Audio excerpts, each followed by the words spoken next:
Et c'est vrai que moi, je me suis pas interdit non plus, mais j'utilise pas le mot cookieless en fait. Pourquoi? Parce que cookieless, ça veut dire sans cookies. Alors que factuellement, ce n'est pas vrai en fait. C'est juste la dépréciation de cookie third party, mais first party, c'est du cookie. Mais c'est que on considère qu'en tant que manager, c'est pas possible que les personnes de ton équipe soient meilleures que toi. Faut rappeler aussi un truc rapidement, c'est que ce genre d'association, que ce soit IAB Tech Lab, IAB Europe, IAB ou quoi que ce soit, etc., initialement, c'est que quelques personnes qui travaillent, en fait. C'est 5 personnes ou une dizaine de personnes grand max. Et en fait, quand tu as une roadmap et que tu dois déjà, par rapport à des groupes de travaux, tu dois fédérer, tu dois défendre les intérêts, tu dois voilà, faire avancer des projets au fil de l'année et aussi réagir en fonction des projets ou quoi que ce soit, etc. C'est très dur de garder ça avec très peu de personnes. L'IA, elle va remplacer des workflows, elle va remplacer des tâches à faible valeur ajoutée. Elle va jamais remplacer l'expérience et l'expertise que tu as pu avoir accumulée.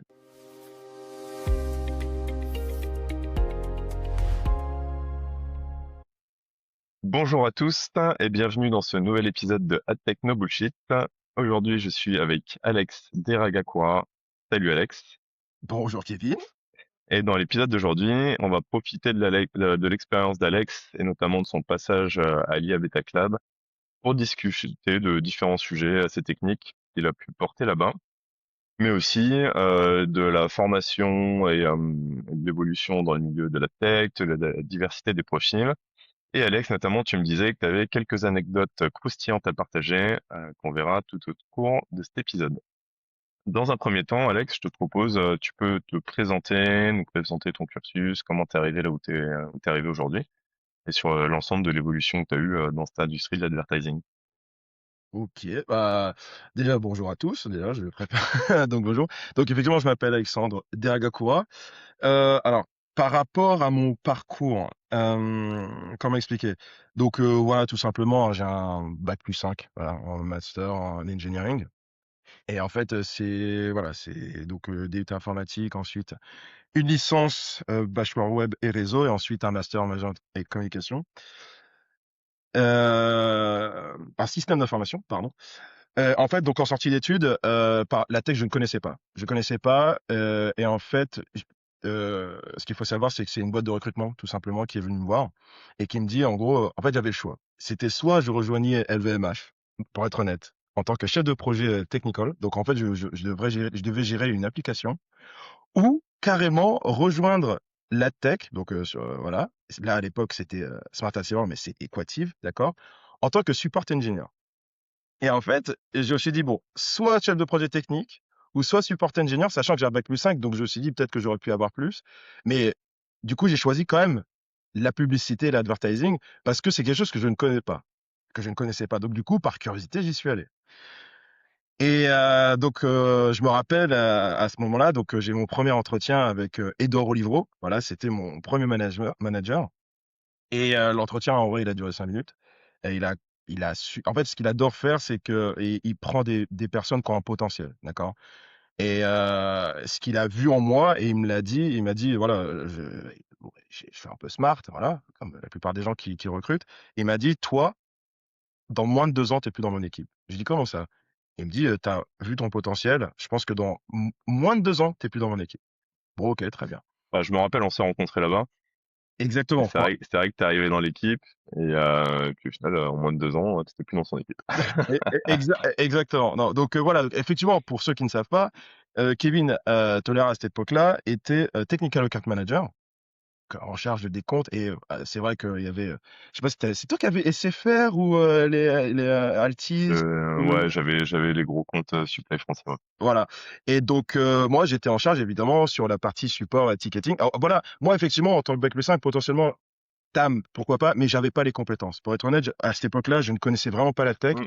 donc me mettre en tant que TAM aurait été clairement une erreur. Je le dis de façon très transparente. Et en fait, ce qui est très intéressant, c'est qu'à cette époque-là, la priorité, entre guillemets, ce qui faisait du revenu et les besoins, c'était les tickets directs, enfin, campagne directe, pardon. C'est vrai qu'il y en avait beaucoup. Et en fait, à cette époque-là, donc c'était, je me rappelle, c'était en 2015, il y avait quand même une émergence de tickets, et c'était des tickets du style, dans les commentaires ou autre: «Mon deal ne fonctionne pas, j'ai pas de revenus». des trucs. Bon, faut savoir un truc, c'est que la différence entre les tickets campagne, donc c'était assez spécifique, pixel ou autre, intégration, etc., alors que versus les tickets programmatiques, c'était juste soit en objet Ça marche pas. ou en comment, ça ne marche pas, faites en sorte, réglez ça ou autre, etc. Ouais. Et c'est vrai Après, que, pour remettre dans le contexte, du coup, là, on est en 2015-2016. Donc, on est au début du lancement du SSP. Effectivement, il y avait une demi-interface, un demi-reporting, des personnes qui débutaient dans le programmatique qui ne connaissaient pas. Effectivement, c'était ce genre de topic. Mais ce qui est intéressant, toi, dans ton histoire, c'est justement c'est que tu es arrivé dans le milieu sans connaître le secteur, en venant d'autre part. Enfin, typiquement, c'était ton premier sortie travail. d'études, sortie de, ouais, Et moi, ce que je trouve intéressant, c'est que quand tu regardes dans l'industrie, il y a énormément de personnes qui commencent justement en ayant une autre activité avant, ouais, justement en ayant été vendeur immobilier, en ayant fait d'autres études et tout. Mais comme c'est des gens qui ont un potentiel, justement, comme tu disais, qui sont smart, tu sens que ils peuvent apprendre rapidement, qu'ils peuvent faire le travail, etc. Tu les retrouves, que ça soit en agence, que ça soit dans les milieux tech, chez l'éditeur, et qui au bout d'1 ou 2 ans, en fait, vont évoluer, et vont monter les échelons.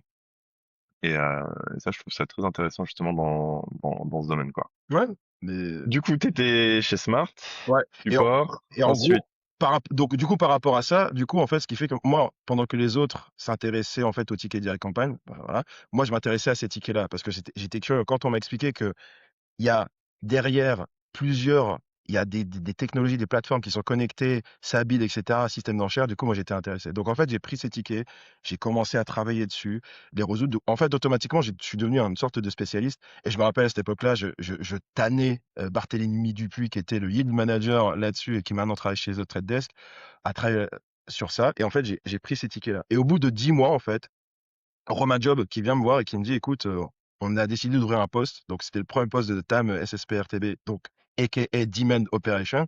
Et en gros, est-ce que ça t'intéresserait de travailler vraiment dessus? J'ai dit, OK.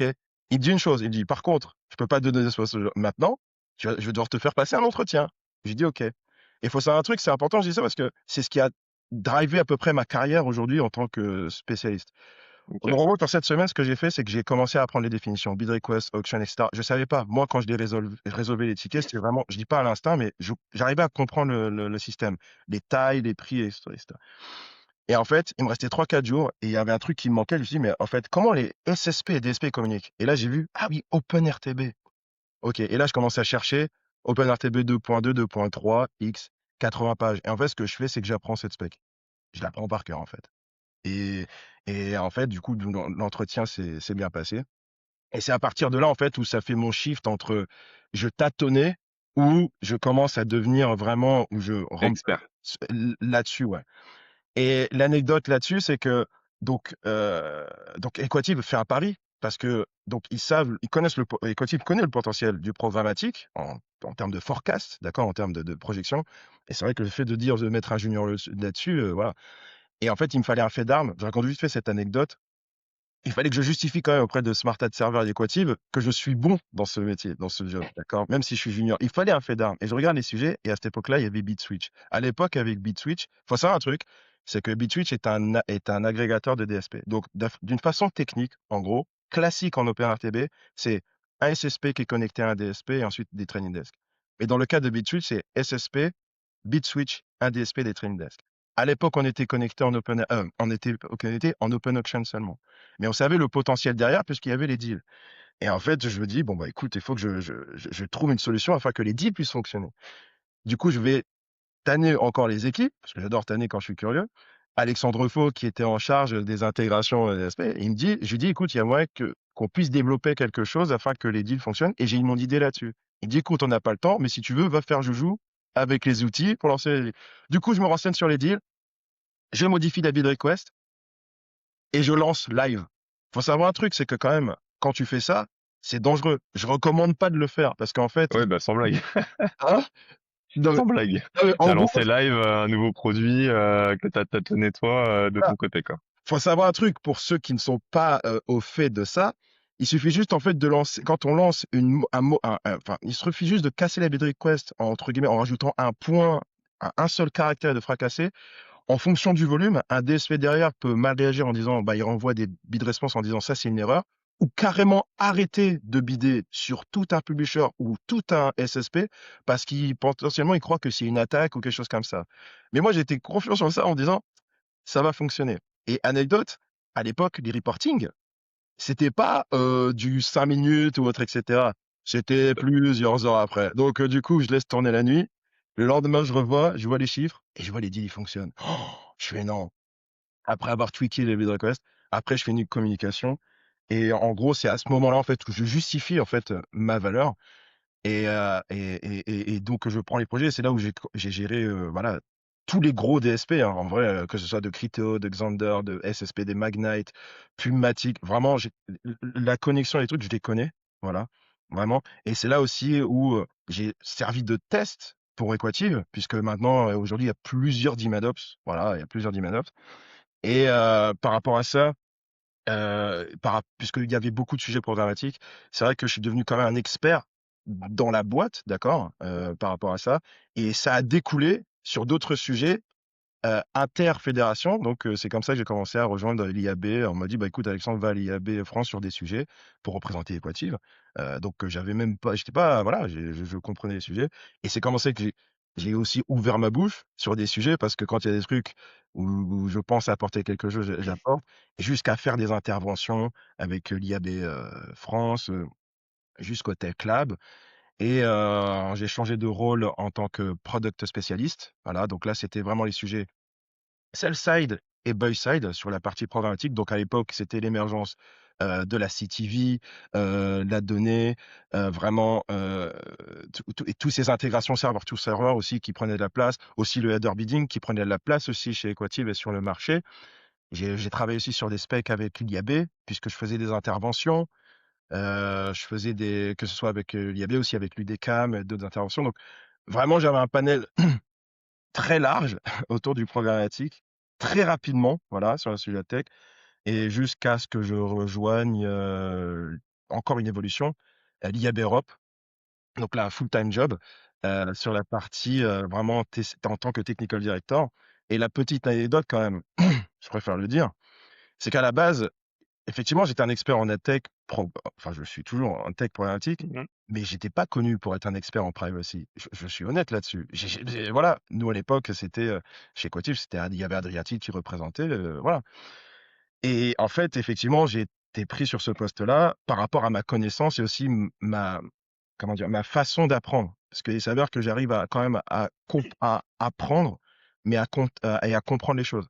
C'est-à-dire que moi, en fait, dans la publicité, peu importe le sujet, j'ai trois piliers.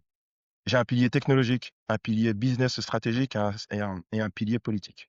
D'accord? Et c'est vrai qu'en fait, il Ouais. y a beaucoup de personnes dans la publicité qui, quand ils sont sur des sujets, prennent en général qu'un seul pilier, d'accord? À tort ou à raison, d'accord? Mais je trouve qu'il est important d'avoir toujours ces trois piliers, que ce soit lors de la construction d'un produit, d'accord? Par exemple, c'est pour ça qu'aujourd'hui, il y a des produits, on dit privacy by design ou quelque chose comme ça. Ou quand il y a par exemple, un publisher, d'accord, qui fait un business avec un SSP, la question à se poser, c'est pas de me dire, OK, pourquoi elle fait un business avec ce SSP? Mais ma question, moi, je vais me poser, c'est pourquoi elle fait du business avec ce SSP sur ce format-là, dans cette géo, et pas avec un. Voilà. Donc, en fait, Ouais. c'est se Non, remettre. mais je pense que tu as un bon point sur ces trois piliers qui sont donc business, technique, politique. On a tendance, certaines équipes ont tendance à faire que du technique, d'autres ont Oui, tendance à faire que du business oui, ou que de la politique. Mais c'est sûr que si tu fais de la technique pour faire de la technique sans pouvoir le vendre derrière, tu vas pas aller très loin. Si tu fais que du biz et que tu vends des trucs que t'as pas et qui fonctionnent pas, tu vas pas aller très loin non plus. La politique, je pense, c'est peut-être le moins important à petite échelle. oui, Par contre, oui. dès que ton business devient un peu plus gros, tu es obligé justement d'aller sur de la politique. Et c'est notamment, là pour faire le petit rapprochement avec l'IAB, euh, moi j'ai fait des commissions à l'IAB, enfin j'y ai été, que ça soit en France, après quand je suis parti à Singapour, j'étais aussi à l'IAB. Là, de un, ça te positionne en tant qu'expert. De deux, ça te permet de mieux comprendre ce qui se passe dans l'industrie, le business, etc. Mais surtout, ça te permet aussi de discuter avec d'autres personnes, d'autres boîtes, que ça soit des partenaires, que ça soit des concurrents. Et là, c'est plus le volet politique aussi. Oui. Et d'ailleurs, je recommande à tout le monde, s'ils ont l'occasion un jour de faire partie de l'idée, d'en faire partie, parce qu'on évolue énormément en tant que personne, et sur la connaissance et sur les relations avec tout le monde. Alors moi, je sais que j'avais fait le white paper de la blockchain dans le programmatique, au tout début de la blockchain justement, En effet aussi. parce que l'industrie se posait la question, ok, il y a la blockchain qui arrive, est-ce qu'on peut faire quelque chose, c'est quoi les intérêts? Il y avait un intérêt certain puisque bah, la blockchain c'est un peu comme un acte notarié, et t'as envie entre plusieurs intermédiaires de savoir ce qui s'est passé. Maintenant, sur le temps réel, etc., ça peut pas fonctionner. Mais c'est des sujets où on prend un peu de la hauteur, on se pose la question, et je pense toi notamment sur, bon, toi en plus c'est même pas une commission, toi, ça fait partie de l'IAB, ça t'a permis aussi de voir un certain nombre de sujets hyper intéressants. Euh, et je sais pas d'ailleurs si tu as des sujets récents avant que tu rechanges dans lesquels tu veux parler, toi qui t'ont marqué en quelque sorte. Hem, alors moi oh qui m'ont des sujets qui m'ont marqué. Ouais, non, le TCF. C'est vrai qu'en fait, le TCF, je le connaissais à la base, je le connaissais pas et c'est vrai que quand j'ai appris, en fait, Tu beaucoup peux nous rappeler ce que c'est le TCF? ah oui, pardon, c'est Transparency Consent Framework, OK? Donc l'idée de ce framework, OK? C'est en fait, c'est en fait à l'aide de CMP, d'accord? De Consent Management Platform, OK? De récolter le consentement utilisateur par rapport Ouais. à une base légale, d'accord? Lorsque vous allez sur un site ou sur une application et vous voyez un pop-up en disant: «Est-ce que vous voulez accepter, oui ou non de partager, votre donnée?» Ce n'est pas juste oui, non, d'accord? C'est en fonction de participants, d'accord? Donc on va dire de plateformes, ou autres, qui sont connectés à ce site web et aussi de base légale. C'est-à-dire que est-ce que c'est pour et c'est expliqué, que ce soit pour du marketing, que ce soit, pour du ciblage, que ce soit pour du targeting ou des fois effectivement pour le fonctionnement d'un site, s'il doit vous être affiché en français parce que vous êtes, français, d'accord? Et d'accord? Ouais. Donc l'idée de ça, c'est de par rapport à cette base de c'est de construire un user consent, d'accord? Avec ces données. Je préfère préciser quand même, ce n'est pas un ID, un user ID de personnalisation, d'accord? Pourquoi? Juste petite précision, dedans, en fait, il y a les participants, d'accord? Il y a la base égale à savoir si vous avez des oui ou non, si c'est du ciblage ou autre, et cetera.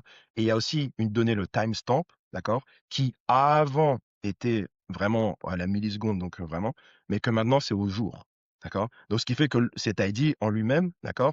N'est pas, un truc personnalisé. Donc, moi, si je vais sur ce site, je dis oui et que Kevin, toi, tout à l'heure, tu vas sur ce même site, tu dis oui, on aura le l'I un TCF identique, tout simplement, d'accord? Je préfère préciser ça, c'est important. Ouais, donc TCF qui a débarqué après le GDPR, et qui a été je sais pas toi comment tu l'as vécu, mais c'était le Far West.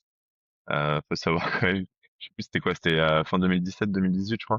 Ouais, 2019 Euh, 2016, c'était, GDPR qui débarque, Google qui décide justement d'appliquer, enfin DV360 entre autres, son propre oui, système avant justement le TCF, qui coupait du coup un certain nombre de supplies à droite, à gauche, sans prévenir personne du jour au lendemain. Et donc là, donc t'as toute l'industrie qui a réagi. Et dans un premier temps, trouver comment faire les petits fixes, négocier avec Google, avec d'autres, comment est-ce qu'on peut gagner. Et donc du coup après, l'industrie qui s'est organisée, notamment via l'IAB, a l'IAB trouvé Europe. des protocoles et des normes. Donc le TCF, d'abord première version, ensuite deuxième version. Et donc aujourd'hui, c'est ce qui passe à travers la CMP. Donc la CMP, c'est le bandeau visible côté utilisateur. Et derrière TCF, c'est les informations qui vont être passées, la normalisation de ces informations qui vont être passées à différents partenaires techno, quoi. Et qui est transmis dans la bid request, d'accord? Afin que les DSP derrière puissent la Ouais, lire et évidemment, ce qui est à préciser aussi, de façon technique, mais de façon courte, c'est que en fonction du consentement, en fait, la donnée dans la bid request change. C'est-à-dire que, par exemple, si l'utilisateur dit: «Non, je ne veux pas partager ma donnée», dans la bid request, il y a le bloc device, c'est-à-dire qu'adresse IP, user agent seront supprimés. Toutes les données personnelles, en fait, par rapport à ça, seront respectées. Donc, en fait, c'est pas juste un user consent, c'est-à-dire que les participants à l'ad impression, SSP, DSP, se doivent de suivre ça, sinon, en fait, parce que vous êtes en accord avec l'IAB Europe, sinon vous avez des problèmes, d'accord, entre ouais. guillemets. Et l'IAB Europe est capable de dire si vous êtes, si c'est légal, enfin si c'est OK, c'est bien. Si vous êtes en accord avec ça, c'est bien. Si ce n'est pas en accord, vous pouvez avoir des soucis. Voilà. T'avais traqué, toi, à l'époque, justement, sur la mise en place du TCF, GDPR, etc., la chute potentielle des revenus qu'il y a eu chez les différents acteurs, l'impact que ça a pu avoir. C'est-à-dire que tu me parlais justement des trois piliers Ouais. business, technique, politique. Donc là, ça a été très technique et politique. Et est-ce qu'on a un point de vue sur l'aspect business derrière? Parce que enfin, moi, je sais que ça a impacté tout le monde, et utilisateurs finaux et le business. Ça a été mesuré, ça?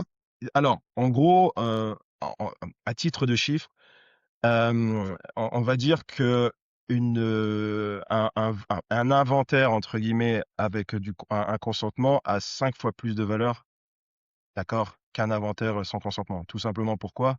Parce que comme je l'ai dit, lorsque l'utilisateur dit non pour partager sa donnée, il y a très peu de données exploitables en fait dans la bid request. Donc automatiquement, les acheteurs derrière ne sont pas forcément intéressés et ça sera juste des campagnes rendues. Alors, il y a très peu d'informations exploitables au niveau audience, mais du coup, au niveau contexte, tu as toujours les mêmes data. Donc là, en fait, ce que tu es en train de me dire, c'est aussi qu'aujourd'hui, le marché, notamment du prog, est encore très audience driven et très peu contextuel driven. Alors, en fait, ce qui est intéressant, alors ok, oui, effectivement, il y a, enfin, la donnée first party, voilà, par exemple la donnée first party ou autre, dès qu'il y a la donnée utilisateur, c'est très important et enrichissant pour l'utilisateur, effectivement. La donnée contextuelle, évidemment, que ce soit par rapport au site web, aux différents, ça peut être un système de mots-clés ou autre, etc.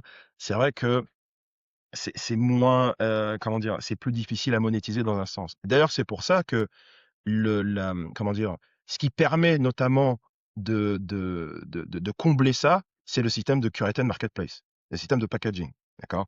Donc, c'est vrai que là, au lieu d'avoir ce système de user data, etc., le SSP va se permettre d'agréger ces inventaires par package, je sais pas, par news, sport, par voilà, même un volume d'utilisateurs ou autre, etc. Et ensuite adresser ça via des deal ID afin que les acheteurs enchérissent là-dessus. Donc, au final, en fait, le contextuel, en fait, c'est comment dire, c'est un panel. Voilà, en programmatique, il y a un panel. C'est soit effectivement Hmm. de l'audience, c'est soit effectivement du contextuel, et puis ça peut être aussi des curated marketplace. Donc, enfin, moi, je dirais plus que c'est un catalogue, d'accord? C'est un catalogue Après, d'un point de vue technologique, c'est intéressant que tu dis ça par rapport à l'impact de- de- parce que là, ce qui se passe quand même, quand l'Europe décide d'implémenter le GDPR, d'accord? Donc, effectivement, il y a ce système de consentement et autres, etc. Donc, effectivement, ça peut être contraignant pour beaucoup, ça peut être, ouais, c'est plus difficile. Mais il y a aussi cet aspect technologique. Pourquoi? Parce que, par exemple, lorsque l'on veut tester des projets ou quel que soit le framework, il y a toujours cette idée de privacy par design. C'est vrai que à l'époque, lorsqu'il y avait la Privacy Sandbox, c'est vrai que beaucoup, en fait, commençaient à avoir ce mindset de se dire: «OK, je construis un produit, mais du coup, il faut que je pense à la partie privacy avant». Mais très peu le font. Beaucoup font: «Je construis d'abord mon projet, je vois si ça fonctionne et ensuite, Je je réfléchis à la rajoute privacy. cette partie privacy, quitte à ce que ça me modifie mon produit initialement, mais en fait, je focus sur. Et il y en a, en fait, il y a deux philosophies de projet là-dessus. Il y a ceux qui vont dire, nous, en tant que produit, on est juste là pour construire un produit, à générer du revenu, et la partie privacy, c'est pas nous. C'est l'équipe légale qui dit oui, non, on Ouais, modifie. c'est pas intégré, quoi. Alors que ça devrait être by design. Non, mais ouais, c'est une philosophie et qui existe toujours, voilà. Mais après, je me mets dans les choses, par exemple, des dirigeants qui disent, ah, nous, faut qu'on ramène du cash, donc d'abord ça, et puis ensuite, on verra sur la partie. Et puis, Hmm. voilà. Et ça émerge, c'est pas majoritaire, qui, lorsqu'ils construisent un produit, un projet, qui se disent privacy by design. C'est bien, et c'est très bien, mais c'est vrai que ça rajoute des contraintes, et des fois, Ouais. et il y en a qui vont dire, ça ralentit, tu vois, la création de projet et la connaissance. C'est pour ça que Bah, c'est bienvenue en Europe, j'ai envie de te dire. Tu vois, notamment quand le GDPR a débarqué, il y a beaucoup de boîtes américaines ou étrangères qui étaient en Europe et qui sont parties oui, oui, oui. justement pour pas avoir fait ça. parce que c'est des contraintes en plus, c'est des normes en plus, c'est pas la majorité de leur business et ça va bouger, quoi. Ouais. Mais pourtant, Et c'est important, c'est important de prendre en compte, la vie, enfin, la vie, de respecter le droit des utilisateurs parce que pendant des années, ouais, c'était quand même, un open bar, hein, pour dans beaucoup de cas. Et donc du coup, d'avoir ça, c'est bien, mais c'est vrai que d'un autre côté, si on parle vraiment d'un point de vue business, c'est vrai que ouais, faut doublement réfléchir quand et puis du coup, tu te dis, il y a comme tu l'as dit, il y a des boîtes qui sont parties à l'étranger et qui se disent, «Bah, nous, c'est génial, on peut aller plus vite, on peut tester des choses plus vite et tout et cetera». Donc, faut trouver l'équilibre, le bon équilibre, quoi. ouais, après, tu vois, en termes, oui, en termes d'utilisateur, enfin moi je suis du point de vue en tant qu'utilisateur, quitte à avoir des pubs, parce que c'est un peu le contrat que tu as avec l'open web, tu as le droit d'avoir accès à Ouais. Internet gratuit, mais en échange, tu as des pubs. Quitte à avoir des pubs, je préfère avoir des pubs ciblées qui me correspondent, que d'avoir des pubs qui n'ont rien à voir avec ce que j'ai demandé, si tu veux. Tu vois. Euh, C'est une philosophie. voilà, bon, après ça c'est un besoin. Mais du coup, ça, donc c'est consentement, c'est les cookies, etc. Et l'autre jour, on discutait et tu me parlais justement du cookieless et notamment du faux cookieless comme on l'entend. Euh, est-ce que tu peux rebondir dessus? Parce que c'est vrai que quand on parle de cookieless, bon, déjà qui est intégré directement dans certains navigateurs comme du Safari, du Firefox, il y avait ce sujet cookieless notamment de Google. Mais en fait, cookieless, ça veut pas dire sans cookie, quoi. C'est un peu ça le sujet dont on discutait l'autre jour. Est-ce que tu veux revenir sur ton propos là? C'est Ouais, et intéressant. je vais même faire en fait je vais même aller enfin un peu plus loin dans le sens. En fait, ce qui est intéressant sur le marché de la tech et de l'advertising, c'est qu'on est les spécialistes de l'acronyme et les spécialistes du mot-clé, soit pour créer une trend et pour enchaîner et pour entraîner en fait tout un marché, ou soit tu accentues le truc, et cetera. Et c'est vrai que c'est un truc, voilà, pendant des fois, genre une fois par mois, tu as un nouvel acronyme, tu dis: «Oh putain, mais qu'est-ce que c'est?» autre, et cetera. Et tu as automatiquement, c'est vrai que beaucoup de dirigeants d'une boîte: «Qu'est-ce que c'est? On fait quoi pour être dessus? Est-ce que ça rapporte?» et cetera. Donc Et c'est bah là, écoute, on est en plein dedans avec l'argentique, hein, j'ai envie de te dire. voilà, mais voilà, c'est ça, tu vois, qui est ça. Donc effectivement, et pendant plusieurs mois et années, il y a le mot cookieless, quoi. Et c'est vrai que moi, je me suis pas interdit non plus, mais j'utilise pas le mot cookieless, en fait. Pourquoi? Parce que cookieless, ça veut dire sans cookies. Alors que factuellement, ce n'est pas vrai, en fait. C'est juste la dépréciation de cookie third party, mais first party, c'est du cookie. Pour d'autres utilisations, pour le fonctionnement d'un site web, bah, c'est aussi du cookie.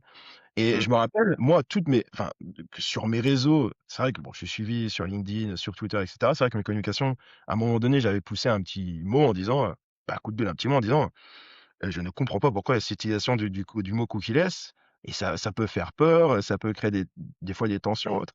Et je me rappelle, je reçois dans mes DM Twitter, il y a un journaliste, je sais plus, je crois que c'est, bon, d'AdExchanger ou quelque chose comme ça, et qui dit, «Alex, écoute, on a une réunion ce matin justement pour parler du mot-clé, cookie-less, et on a décidé que, nous n'allons plus l'utiliser». J'ai dit: «Ah bon, pourquoi?» «Bah, parce qu'il s'avère que tu as raison. En fait, le mot cookie-less, c'est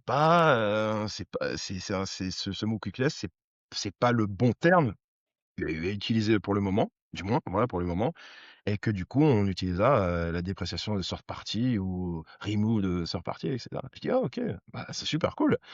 Donc c'est vrai que en fait, même si tout le monde sait, en fait, c'est ça le truc, c'est que tout le monde sait que c'est pas la suppression des cookies, mais beaucoup ont continué d'utiliser parce que, heu, ça C'est plus facile à dire, ça peut c'est efficacement compréhensible. exister. Parce que si tu dis autre chose de cookieless, tu sortes du enfin, c'est une trend, en fait, au final, tu vois? Et c'est vrai que le monde de la tech, de la publicité fonctionne aussi, ce système de mots-clés, utiliser les bons mots-clés, la bonne communication afin d'être vu et de se promouvoir, ce qui est tout à fait normal.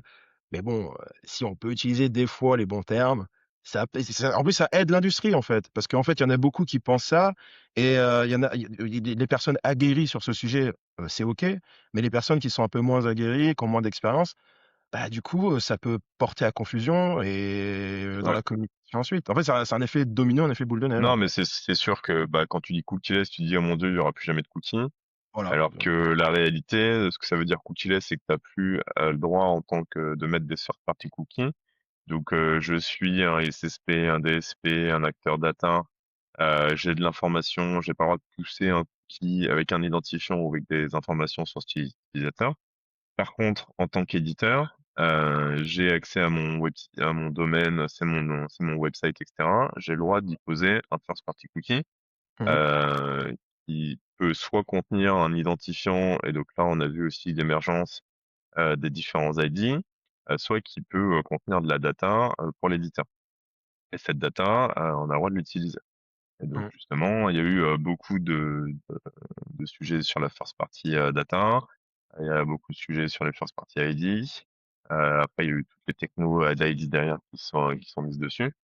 Mais effectivement, cookieless, c'est faux. Il y a toujours des cookies. C'est juste qui pose le cookie et pourquoi faire.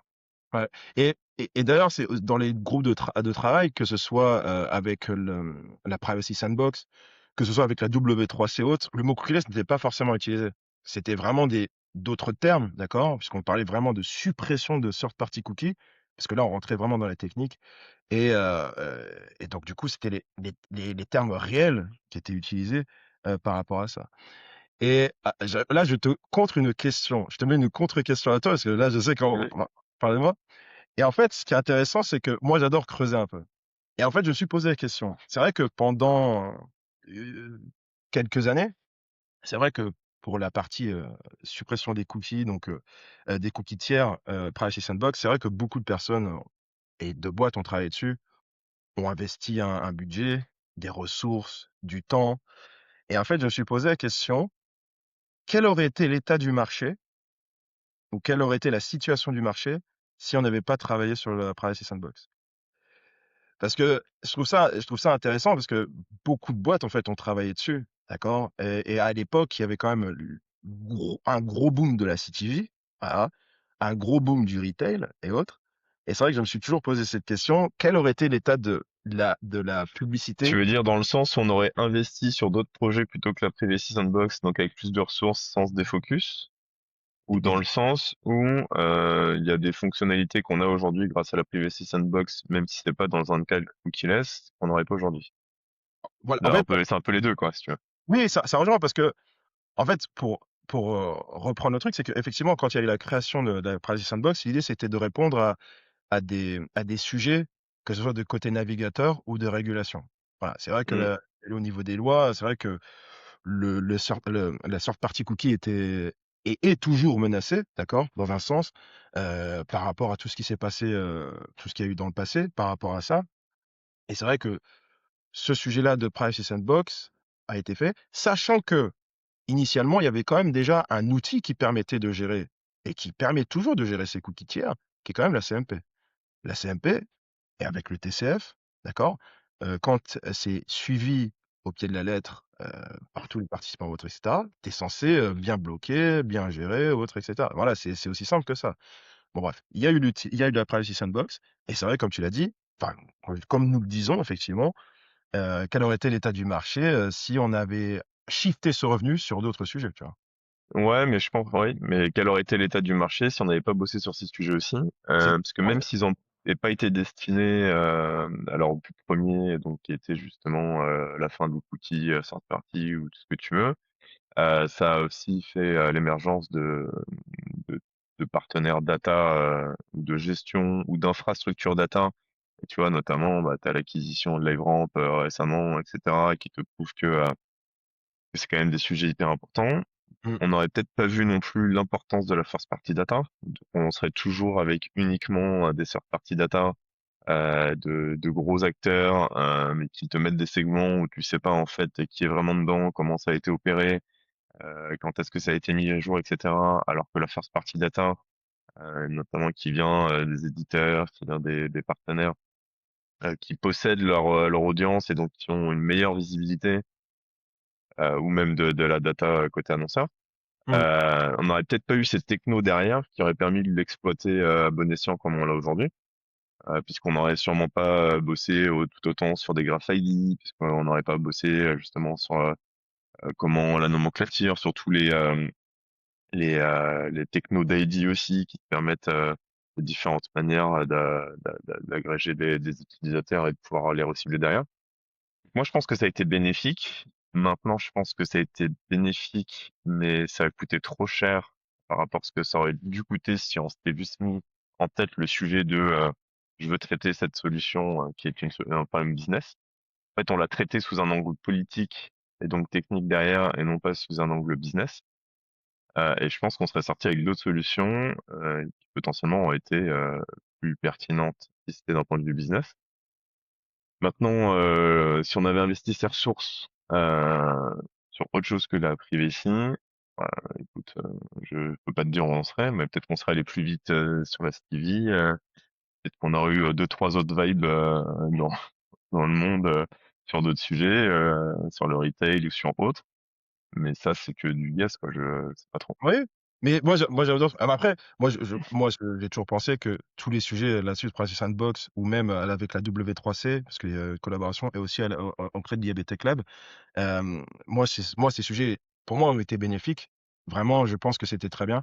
Après, c'est vrai que, tu vois, comme on a parlé des trois piliers, ça a été en fait, c'est obligé d'avoir cette approche technologique, d'accord? C'est vrai. Après, c'est vrai que comme il y a eu beaucoup parce que franchement, c'était au moins plus d'une trentaine de features. Vraiment, c'était incroyable et ça concernait pas que la publicité, ça concernait aussi les systèmes Mm. de paiement, ça concernait aussi les systèmes de données entre 2 sites, je dis un truc, très bête, par exemple, tu as le site, l'éditeur Prisma et tu as, 2 sites du style, je sais pas, non, je crois Voilà ou Ouais, un autre n'importe. Ouais.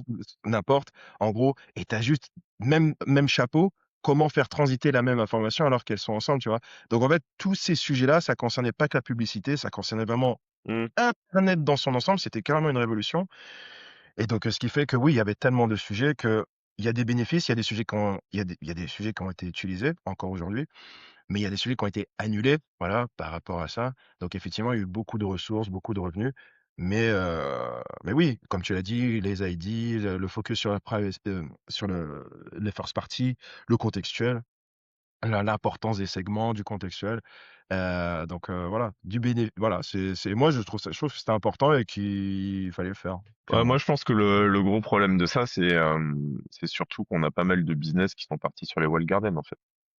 Euh, C'est-à-dire que suite à tout ça, au vu de la difficulté pour les acteurs européens de mettre en place, de faire en sorte que ça marche tout aussi bien, etc., ben, les budgets sont passés sur des acteurs qui n'avaient pas besoin, enfin, soit qui avaient beaucoup plus de moyens pour le mettre en place, Oui, soit qui se permettent de le bypass, et en général qui sont les wall gardens, qui ont bougé du spend du programmatique ou de l'open web sur du social, sur ce wall garden-là, ou qui ont passé du spend des petits acteurs sur les très gros acteurs qui ont pu se mettre en conformité plus rapidement.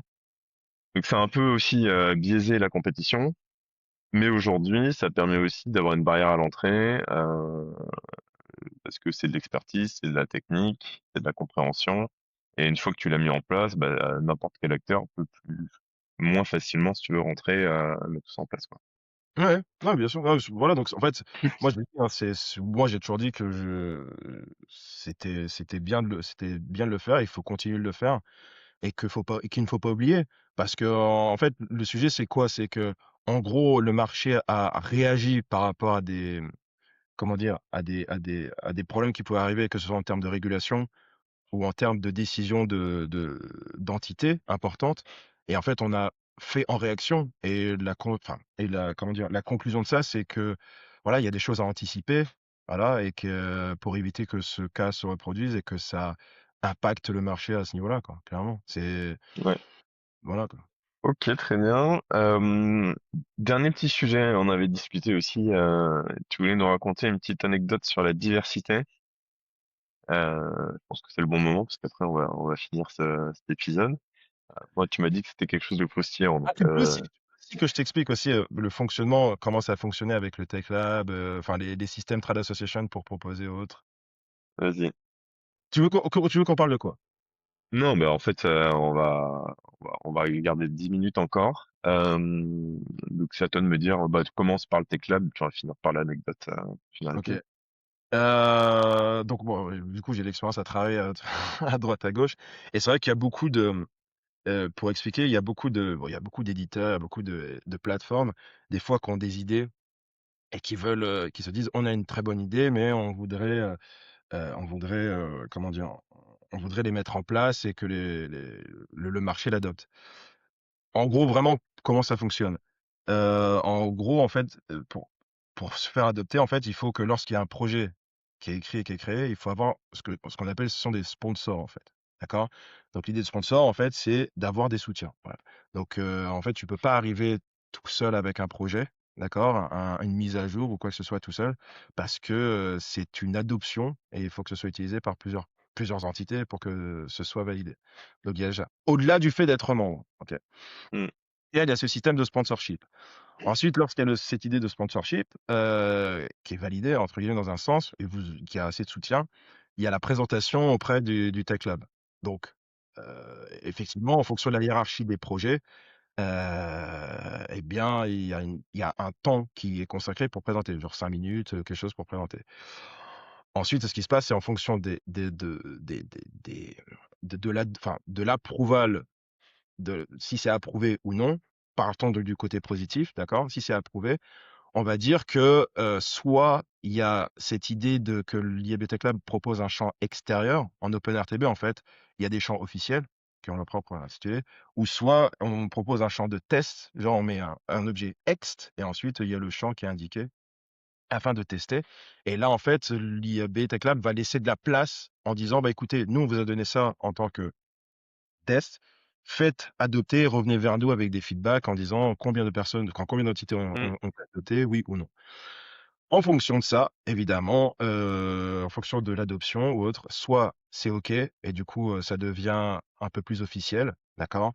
Et c'est adopté ou pas du tout en fonction des feedbacks. Petite précision, ça, ce sont des projets à peu près extérieurs et puis il y a des projets qui ont une plus grande importance. Là, quand on dit une plus grande importance, c'est-à-dire que ce sont des projets qui sont vraiment bien avancés, qui font partie de la roadmap ou soit une grosse ad tech est venue en disant: On voudrait implémenter ça» et donc en fait, ça passe sur une spec un peu plus importante et là, c'est pour ça que de temps en temps, il y a une communication en disant: «Cette spec est open for public pour 30 jours». Donc là, c'est vraiment ouvert au public et là, le public peut mettre son feedback et cetera via GitHub en disant: «Bah, nous, c'est bien et cetera et en fonction de l'approbation, soit c'est release de façon, publique et officielle ou bien c'est kill. Parce que aussi, Donc du coup, pour bien comprendre, si moi demain, je veux demander à l'IAB Tech Lab de mettre une norme pour compter les clics, et de trouver la solution, qu'est-ce que je dois faire concrètement? En en display, je gros, veux dire. si tu veux ajouter ton count, ton count Go, en fait, Typiquement passer le compte Go dans la bidre, quoi, ça tu m'as bien compris. non, mais Ce en serait quoi gros, la démarche? Ouais, juste pour être clair, ce serait quoi la démarche auprès de l'IAB Tech Lab? moi, ce que j'aurais fait, c'est que en tant que membre de IABT Club, déjà, j'aurais drafté effectivement la spec. Ensuite, j'aurais fait la démarche de, auprès de partenaires, voilà, de SSP, de DSP pour savoir qui est on board. Et à partir de là, en fonction des entités, je me serais présenté au Tech Lab. Mais ce qu'il faut comprendre aussi, tu vois, c'est important, c'est qu'il y a aussi cette partie technologique, mais il y a cette partie politique. Et il faut savoir un truc, c'est que la base dans ce genre de groupe de travail, c'est majoritairement des personnes leaders US. Donc, ce qui fait que ce sont quand même les headquarters US. Il y a des Européens, d'accord, mais beaucoup moins. Et c'est plutôt l'idée côté US. Donc, disons que faut être armé en soutien avec des bons gros Avec des Américains. américains, bien sûr, mais c'est possible. Moi, j'en ai fait l'expérience avec le Trust ID, Share de Campaign ID, où effectivement, voilà, on avait fait, il y avait Equative, il y avait Xander, il y en avait d'autres, etc. Et ça a pris du poids. Et quand ça a pris du Mmh, poids, on nous a donné un champ extérieur, etc. Donc, euh, trop donc bien. voilà. Sauf que, alors, ce qui est intéressant OK, par rapport à cette c'est anecdote, ouais. voilà, je dis juste par rapport à cette anecdote, c'est qu'entre guillemets, la contrepartie, en fait, c'est comme c'était un champ côté boy side. L'idée, c'était que, la contrepartie, c'est que qu'on fasse aussi avancer la partie buy side. Parce que sur la partie sell side, il y avait déjà des projets avancés, AdsTXT, Supply Chain Object, et cetera, et cetera. Donc en fait, je me rappelle, on travaillait avec Julien Delomo et puis d'autres personnes et du coup, on s'est dit: «Bah, OK, on va rendre la contrepartie». Avec SCID, donc Trust ID, on a créé l'aspect Buyers.json Dimension Object et du coup, après, c'est passé. Mais voilà, après, voilà, c'est en fonction des besoins. Parce qu'il faut rappeler aussi un truc rapidement, c'est que ce genre d'association, que ce soit IAB Tech Lab, IAB Europe, IAB ou quoi que ce soit, etc., initialement, c'est que quelques personnes qui travaillent. en fait. C'est genre, c'est 5 personnes ou une dizaine de personnes grand max. Et en fait, quand tu as une roadmap et que tu dois déjà, par rapport à des groupes de travaux, tu dois fédérer, tu dois défendre les intérêts, tu dois, voilà, enfin, faire avancer des projets au fil de l'année et aussi réagir en fonction des projets ou quoi que ce soit, etc. C'est très dur de garder ça avec très peu de personnes. Ensuite, tu as les groupes de travail que tu dois gérer avec les participants et les garder motivés, parce que c'est compliqué, parce que les gens qui participent ont aussi un travail fixe, d'accord? Donc, c'est beaucoup de travail. C'est pour ça que des fois, il y a des projets qui semblent être importants et on pense que les gens s'en foutent ou autre, etc. Non, non, c'est juste, effectivement, il y a beaucoup de travail et il y a beaucoup de Et choses à pas gérer. beaucoup de ressources, quoi. Et ouais, et peu de ressources et du temps, en fait. C'est surtout du temps par rapport à ça. Donc, c'est ça aussi qu'il faut prendre en compte par rapport à ça. Ok, ça, c'est clair sur le Tech Lab. Et donc, du coup, tu avais un sujet que tu voulais nous parler Ah dans oui, ton anecdote. la diversité, ouais. C'est un truc que je n'ai jamais raconté. Et j'avoue que là, Eh ben, très bien. j'ai jamais raconté. Et en fait, en fait, je voulais le raconter un jour, mais enfin, je me suis dit comment je vais le faire, en fait. Parce que je trouve que c'était important. Et voilà. Bon, en gros, c'était il y a plusieurs années. euh, euh, c'était il y a plusieurs années, j'étais dans un groupe de travail, d'accord? Donc, c'était une personne qui gère ce groupe de travail et j'étais là en soutien, donc on était à peu près une quinzaine de personnes. Et en fait, l'idée, c'était d'élire en fait une personne pour gérer ce groupe de travail. Donc, il y a un vote qui est effectué et en fait, c'est une finale entre un homme et une femme. Je dis ça parce que c'est très important. Donc, du coup, les personnes votent et à la fin, c'est l'homme qui remporte cette position de leader du groupe de travail. Donc du coup, on lui dit: «Bah écoute, félicitations, voilà, pour cette victoire. Est-ce que tu as deux trois mots, par rapport, ce par rapport à ça?» La personne dit: «Ouverture des» Elle ouvre son micro, cette personne ouvre le micro et elle dit et je cite: «Tout d'abord, je voudrais m'excuser. Je voudrais m'excuser parce qu'encore une fois, un homme, blanc, hétéro, a remporté une élection». Là, tu fais: «Waouh!» Et en fait, effectivement, après, du coup, il a félicité, la finaliste, puisque c'est le cas, d'accord? Et c'est vrai qu'en fait, ça m'a amené une discussion et une réflexion. J'ai dit, en fait, c'est vrai que, comment expliquer? Il y a en général, dans les groupes de travail comme ça, il y a des gens qui sont habitués, bon, c'est de participer et il y a des personnes qui ne sont pas habituées. Donc on se connaît pas f des fois, on se connaît, il y en a quelques qui se connaissent, mais pas tous, d'accord? Il y a des personnes qui se présentent pour ce type et puis à moins que la personne soit un leader ou une leader connue ou autre et cetera, en Mm. général, les personnes dans la plupart des groupes ne sont pas forcément connues. Donc les personnes se présentent. Donc moi, ma réflexion personnelle et philosophique, c'est, heu, sur quel parce que même s'il y a la présentation des personnes, au final, quand tu ne connais pas la personne, comment elle travaille, autre et cetera, sur quels critères, en fait, Tu La votes. personne la personne vote et sur quels critères, en fait, elle va élire cette personne, tu vois? Est-ce qu'elle a lu tout le CV de la personne? Sur une quinzaine de personnes dans le groupe? Je pense pas, voilà. Ou est-ce que c'est parce que ouais, ou c'est parce qu'effectivement, c'est par rapport au fait de se dire automatiquement: «C'est un poste de lead». Du coup, automatiquement, instinctivement, pour X raisons, hein, je sais pas, voilà, je vais Mm. voter pour un tu vois? Et c'est vrai que quand tu y penses, parce que c'est vrai que l'industrie aussi, tend aussi vers ça, vers cette diversité. Il y a de plus en plus, de femmes qui ont des postes à responsabilité.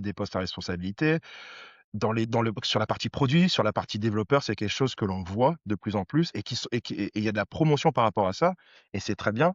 Mais moi aussi, je me fais cette réflexion de me dire: «Il y a effectivement les opportunités qui sont là pour les femmes, OK? Et c'est très bien et il faut le faire, il faut continuer à le faire». Mais moi aussi, la question, c'est de me dire le chemin pour y parvenir, tu vois? Parce qu'en fait, le fait de rendre disponible des postes, c'est une chose, mais le chemin, le cheminement pour D'avoir arriver les personnes qualifiées qui peuvent répondre à ce poste, c'est c'est plutôt là, et ça va. au-delà d'être qualifié, c'est de le cheminement, tu sais, de se dire: «OK, est-ce que je vais passer l'entretien? Est-ce que je vais pas me faire juger? Est-ce que parce que je suis, une femme, on va pas me rabaisser? est-ce que quand je vais être à ce même niveau de poste, est-ce qu'on va me regarder au même niveau qu'un homme, etc. Tu vois? Parce qu'il y a beaucoup de personnes, tu vois, par rapport à des caractères, d'ailleurs, que ce soit homme ou femme d'ailleurs, hein, qui, par rapport au talent, parce qu'il y a des talents sur le marché, ça existe, Mm. mais il y a beaucoup de talents qui ne font pas le jump, d'accord, de se dire, ok, j'y vais et je peux réussir parce que j'ai l'étoffe de ça. Non, parce qu'il y a aussi le caractère, il y a aussi le jugement des autres, il y a aussi, voilà. Et tu vois, il y a plein de choses comme ça. Et ça me ramène aussi à moi, ma personnalité, d'accord? C'est vrai que moi, j'ai jumpé sur des sujets, j'étais junior, mais c'est parce qu'en fait, c'est par rapport à ma Qui tu es? philosophie, Mm. qui je suis, tu vois? Parce que moi, en fait, enfin, pour faire court par rapport à moi, j'ai fait du sport depuis 13 ans, 13 ans au niveau régional, au niveau national.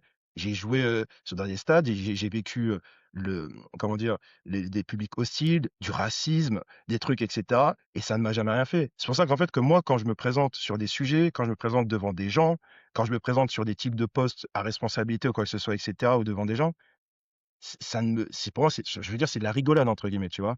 Mais Mm. c'est vrai que par rapport à ce qu'on a vécu, chaque personne a ce qu'elle a vécu, ce qu'elle ressent, c'est différent, en fait et c'est vrai que l'industrie aussi travaille là-dessus et il faut qu'on travaille dessus afin que Ouais, peu je trouve importe qu'on a on a des bonnes initiatives, tu vois. Enfin, Women moi, j'ai in l'impression, Programmatic, par exemple, ce qui toi, est t'as une le association. Woman in Programmatic, t'as tout ça.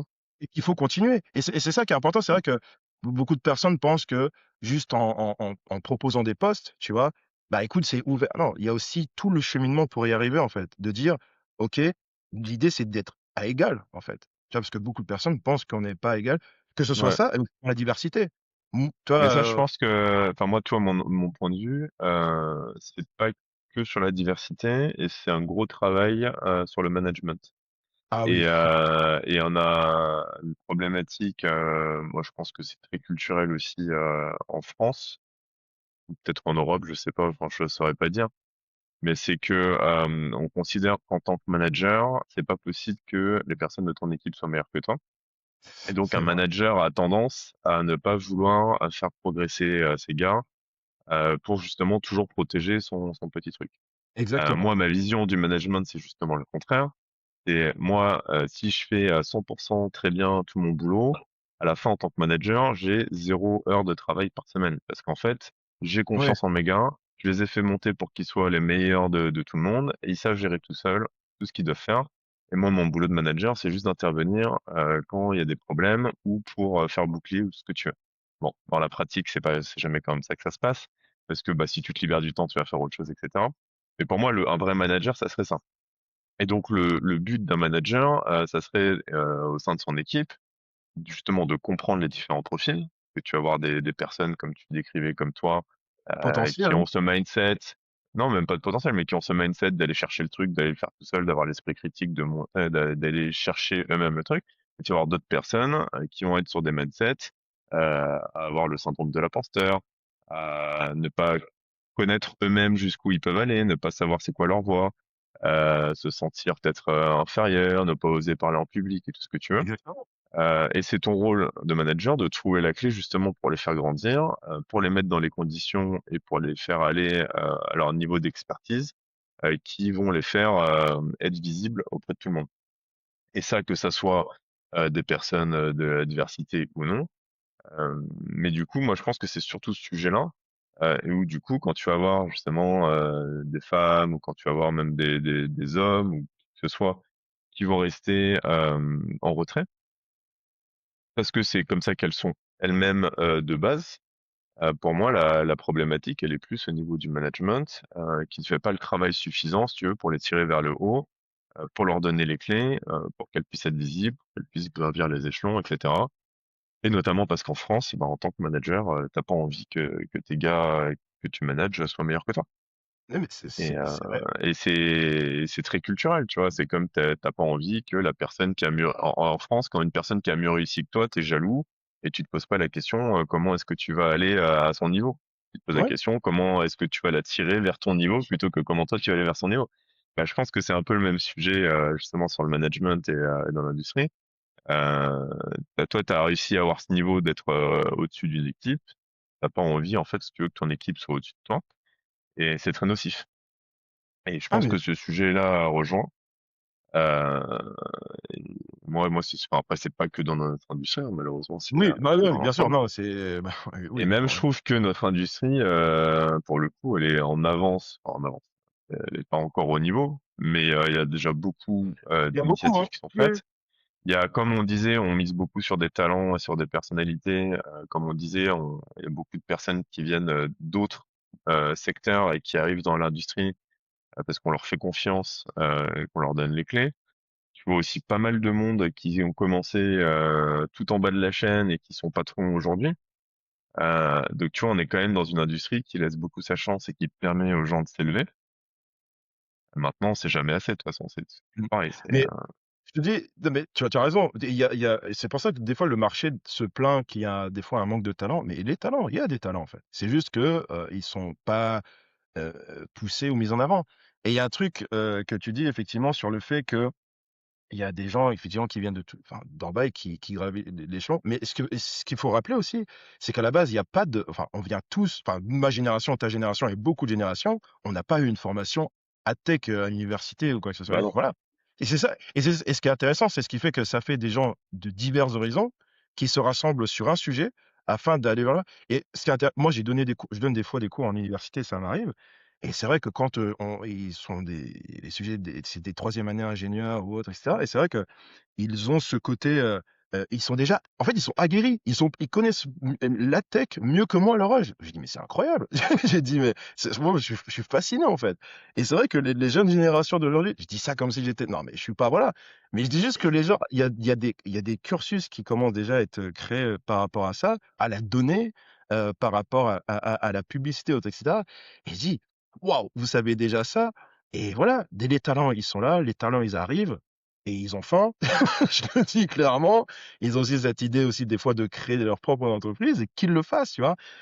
Mm. Mais c'est vrai que oui, on a ces talents et c'est vrai que, bah, des fois, beaucoup ne sont pas poussés par rapport à un management, une philosophie aussi. Mais voilà, je vois que le marché, évolue et sur beaucoup d'aspects et voilà, tu vois? C'est ça et après voilà, aussi ne pas avoir peur. C'est dit c'est faut croire en soi et c'est vrai que quand tu as pas quelqu'un qui croit en toi et voilà, Ouais, et puis c'est t'as la croyance, et puis t'as aussi l'intérêt de la boîte. Tu vois, bien si tous sûr. les gars qu'on engagé au support comme toi, au bout de 10 mois, on les sortait du support, ça serait la galère pour avoir des mecs performants au support, si tu veux. Ouais. Et en fait, c'est un peu ce que tu vois aussi côté agence média trading. T'as quand même beaucoup de média traders qui, au bout de 2 ans, quand ils sont bons, bah, du coup, ils vont évoluer, ils vont pas vouloir rester média traders. Et il y Oui. a très peu, moi je connais très peu de trading desk ou d'agences, il y en a certains, ils le font très bien, mais où tu as des personnes qui restent au poste pendant 5, 6, 10 Oui, ans oui, oui. Oui.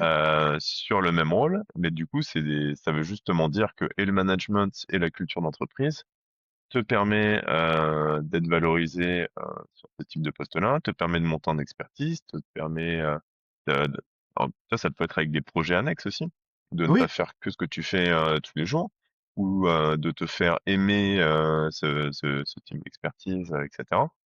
Et ça c'est hyper important parce que au final déjà pour l'entreprise, tu gardes et tes talents et tout ce que la formation que tu leur as fait. Mmh. Et ça t'évite d'avoir un process de recrutement qui repart tous les ans pour remplacer les personnes que tu as fait évoluer, quoi. Mais c'est justement du bon management, c'est aller expliquer. Tu vois, moi sur le management, moi dans mes équipes que j'avais eues, parce que pareil, c'est très français, on voit beaucoup que l'évolution professionnelle en France, ça passe par devenir manager. Tu demandes à n'importe quel J'allais le junior, dire. ouais, tu demandes à n'importe quel junior, enfin, c'est quoi ta carrière d'évolution? Ah, bah, je vais devenir manager. Ok. Est-ce que tu as déjà managé? Non. Comment tu sais que tu aimes bien le management? J'en sais rien. Mais en fait, c'est parce qu'on Non, c'est pour le salaire, ils tout est- vont dire aussi. Pour le salaire. non, pas que. C'est aussi notre génération. C'était nos parents. Toi, de la même façon, nos parents ils nous disaient, deviens ingénieur, tu vois. Euh, Oui, mais alors sur qu'en les fait, c'était grilles, pas, faut être honnête aussi. C'est que non, sur les mais grilles, oui, oui, oui, il mais y a il y parce a il y a que beaucoup il y a beaucoup si tu veux évoluer, tu veux un salaire, bah, il faut que tu sois ma si tu veux aller plus, bah, faut être manager. mais parce que juste, ouais, mais ça commence à changer. Mais c'est pareil, je Oui, suis d'accord avec toi. Ça fait partie de la problématique. Alors qu'un super bon expert dans un domaine très particulier, ça a tout autant de valeur qu'un bon manager. exact, oui, Et oui, bien sûr. Et moi, tu vois, bah, d'ailleurs, quand j'avais mes équipes, c'était assez marrant. Je leur posais la question, quand les équipes que j'ai récupérées, ou même au fur et à mesure, c'est quoi ton plan de carrière? Et la personne me disait, ouais, je sais pas, j'y ai jamais pensé. Bah, en fait, mec, il faut que tu aies un plan de carrière, faut déjà que tu y aies pensé, parce qu'en fait, sinon, tu peux pas venir à la fin de l'année me dire, ah bah tiens, moi j'aimerais une augmentation, j'aimerais faire ci ou j'aimerais faire ça. Si c'est pas logique dans un plan de carrière, en tout cas voulu à un instant T, parce que ça peut évoluer, pour savoir ce que tu veux faire. Ah oui, d'accord, j'avais pas. Mais qu'est-ce que je peux avoir comme plan de carrière? Bah, en fait, en gros, tu as deux grandes voies. Soit tu deviens un expert, soit tu deviens un manager. Hum. Et notamment sur la partie management, bah, en fait, si tu veux être manager, faut savoir si tu aimes ça, parce qu'il n'y a pas tout le monde qui est fait pour être manager, il n'y a pas tout le monde qui aime. La meilleure solution, c'est de commencer à manager quelqu'un, un stagiaire, un apprenti, tu vois ce que t'aimes, et puis après t'évolues, et ce que tu veux. Mais justement, jusqu'à encore, je pense, 5 ou 10 ans, c'était très mal vu enfin, ou du coup, c'était même pas possible de se dire, mon plan de carrière, c'est de devenir le meilleur expert dans mon domaine. Mais je pense que ça évolue pas mal, et notamment en plus là récemment avec tout ce qui est IA, etc. Quand tu vois des postes d'ingénieurs chez Anthropic, bah, tu te dis bah tiens en fait l'expert IA, etc. C'est quand même valorisé, c'est quand même intéressant, etc. Et nous dans notre industrie, ça doit être la même chose. Et que tu sois le meilleur support, le meilleur technical account manager, le meilleur trader, le meilleur planeur ou je ne sais quoi en fonction de la boîte et l'industrie dans laquelle t'es. En fait, ça a tout autant de valeur. T'es la pièce centrale où tu as toutes les connaissances, les expertises. Et c'est ça aussi qui va te permettre, parce que là, pour faire le petit lien avec ce qui se passe aujourd'hui sur le marché avec l'IA, où il y a une grande peur d'être remplacé ou tout ce que tu veux. Ouais. L'IA, elle va remplacer des workflows, elle va remplacer des tâches à faible valeur ajoutée. Elle va jamais remplacer l'expérience et l'expertise que tu as pu avoir accumulée. De un, parce que bah, l'IA, l'expertise qu'elle va avoir, elle vient de quelqu'un. Au final, c'est la tienne. Mais Ouais. surtout qu'il y a des petits trucs dans des cas particuliers où c'est que l'expérience qui va pouvoir jouer dessus. Et donc, être le meilleur expert sur un sujet, sur un domaine, sur un métier, etc., ça a toujours autant de valeur. Par contre, effectivement, si tu es mid ou pas bon, ou juste tu faisais des tâches manuelles et répétitives sans haute valeur ajoutée, effectivement, il y a un risque. Même si moi, ma vision d'ailleurs sur l'IA, c'est pas de remplacer les gens, mais c'est d'avoir plus de temps pour faire 10 fois plus de trucs. Mais je pense que c'est ça le bon angle à prendre, moi, avec l'IA. Moi, personnellement, parce que je pense, personnellement, c'est juste une multiplication de mois sur des tâches. Non, En mais gros, c'est, en fait, voilà. t'es une boîte, tu as ton business, t'as l'IA qui arrive et qui te dit, bah, tu peux faire la même chose avec 10 fois moins de personnes, ou avec le même nombre de personnes, tu peux faire 10 fois plus de choses. Bah, c'est simple, en fait, tu vas avoir ceux qui vont enlever les gens et faire la même chose avec 10 fois moins de personnes, et t'as ceux qui vont aller 10 fois plus vite. Et en fait, le gap, il va se faire après sur l'offre que tu vas proposer, parce que ceux qui ont gardé le même nombre de personnes en faisant 10 fois plus de choses, eh bien, ils vont avoir un, un niveau d'offre, de produits, tech, business, tout ce que tu veux qui sera supérieur aux concurrents, et du coup, ils vont mécaniquement poser les concurrents. Donc, je pense que l'angle, on réduit les coûts et les personnes grâce à l'IA, c'est le mauvais angle. Et je pense pas que c'est vers là où on va aller. Tu prends l'exemple, on peut prendre l'exemple des médias. Il y a 3, 4 ans, ils ont dit on va virer les journalistes, on va écrire par IA. Ils ont Ouais. fait ça à 2 ans, ils sont tous en train de rembaucher parce qu'en fait ils se rendent compte que c'était pourri, qu'il n'y a plus aucun utilisateur. Ouais. Non, mais Et, ouais. et par contre ceux qui avaient dit bah nous on garde pareil, c'est juste qu'on va faire 10 fois plus de trucs, on va lancer des nouvelles rubriques, on va lancer des projets, on va pouvoir mettre des comparateurs ou des je sais pas quoi parce que c'est codé via l'IA dans nos trucs, et bah eux ils ont pris de l'avance et je pense que c'est eux qui ont eu raison. Non, en plus, en tant que média, ce qui est bien, c'est que si tu allies journalisme et IA, bah, en fait, déjà, tu peux adapter, ton article, bêtement en fonction de l'utilisateur et en monétisation sur du contextuel, tu modifies plein de choses. En fait, c'est ça le truc, c'est que voilà, c'est un allié. C'est un allié. Moi, je sais qu'en termes de travail avec l'IA, c'est comme si j'étais une mini entreprise, quoi. J'étais une mini entreprise, Bah, c'est sur les ça. projets et j'étais Mais du multi. coup, tu fais des trucs plus pertinents, plus complets et at scale, alors que sinon, t'aurais fait moins. Donc là, sur le J'aurais besoin de journalisme, ressources. typiquement, J'aurais bah, besoin de ressources et autres, hein, vraiment, hein, sur ce plutôt que que je fais. d'écrire 50 articles de plus de mauvaise qualité avec une seule personne au lieu de 10, bah, en fait, tu peux écrire tout autant d'articles, mais 10 fois plus pointus, avec 10 fois plus de ressources, qui vont beaucoup plus loin dans la compréhension du sujet et dans sa pertinence, avec plus sourcé, etc. et qui apporte plus de valeur pour l'utilisateur final et qui donne envie à l'utilisateur de venir sur ton. C'est dur en plus d'écrire des articles, hein. J'avais travaillé avec The Ah, moi, Media Leader. j'aime pas du tout, hein. Moi, j'adore écrire. Je pense qu'un jour, j'écrirai un livre. Vraiment, je suis très sérieux. Je pense que j'écrirai un livre sur la tech. En fait, j'ai pas de notes, mais je sais, en fait, je pense que ce serait des tomes euh, le passé, le présent, le futur de ça. Enfin, j'adore ça. Et c'est vrai que l'expérience que j'ai avec The Media Leader, c'est François Carrel qui vient me voir et qui me dit j'ai vu que tu écrivais, ça te dirait d'écrire pour nous. Je dis bah banco. Il Voilà. m'a dit t'as carte blanche sur les sujets. J'ai dit bah c'est parfait. Et c'est vrai que j'ai aussi écrit avec d'autres médias, mais je trouve ça intéressant et super cool. Mais je trouve que en vrai, c'est dur. Moi, je respecte ce métier parce que franchement, déjà quand tu as l'aspiration, tu écris, tu dis, est-ce que c'est bien? Et si t'as pas l'inspiration et tu dois quand même pondre des articles, je dis, waouh, je dis, comment ils font? Moi, on m'a proposé d'écrire des articles, mais j'y arrive pas, en fait. Je peux mettre les idées et le faire écrire par quelqu'un d'autre, mais moi, j'arrive pas à poser. Enfin bon. Là, Écoute, c'est vrai. merci Alex, pour ton temps, Mais c'est pour tout un cet plaisir, en tout échange. cas. C'était hyper intéressant. Et puis, bah, écoute, à la prochaine. À la prochaine et au Peut-être une plaisir. bonne journée. Bonne journée à toi.